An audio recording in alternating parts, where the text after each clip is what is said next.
Galatians 4, verse 22.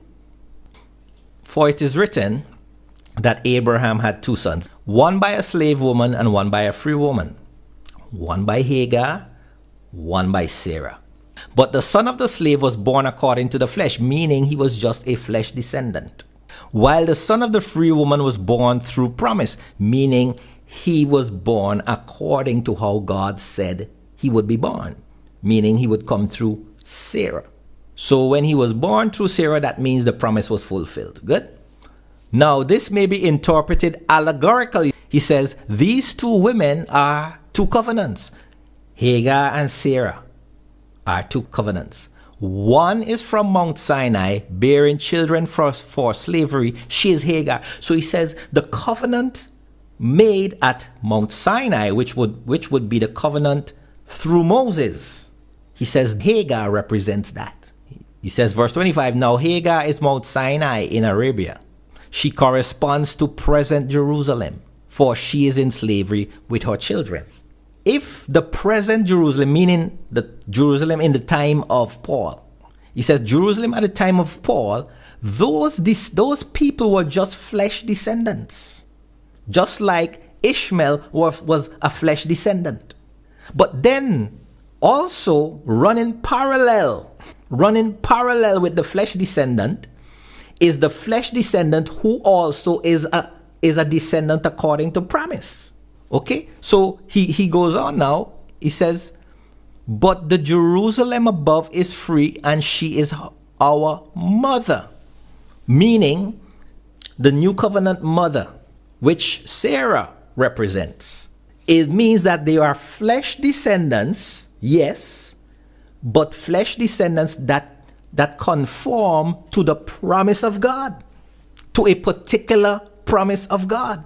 He lays out that scenario with the children, biological descendants, and the biological descendants who conform to specific promises that God made.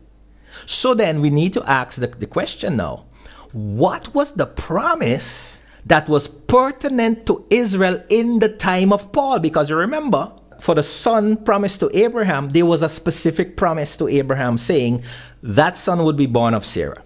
When that son was born of Sarah, that son fulfilled that specific promise. Even though Abraham had a son before, which was Ishmael. But Ishmael did not qualify for the specific terms of the promise. He only qualified for part of the promise, which was he was a seed of Abraham. But he was not through Sarah. Now Paul says in his day, you had a similar situation.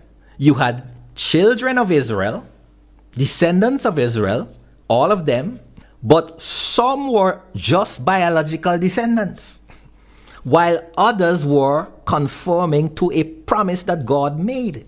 So again, what was that particular pertinent promise that was being fulfilled in Paul's time? So I believe we can find it in Romans chapter 4, verse 13. For the promise to Abraham and his seed, or his offspring, that he would be the heir of the world did not come through the law, but through the righteousness of faith. For if it is the adherents of the law who are to be the heirs, faith is null, and the promise is void. God made the promise concerning Abraham and his seed inheriting the world. And that promise, the qualifications of it was not those who keep the law.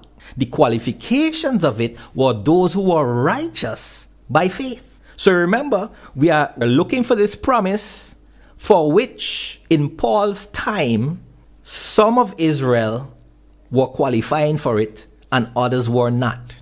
Just like in the time of Abraham, Ishmael was not qualified, but Isaac was. Why was Isaac qualified? Because he met the qualifications through Sarah.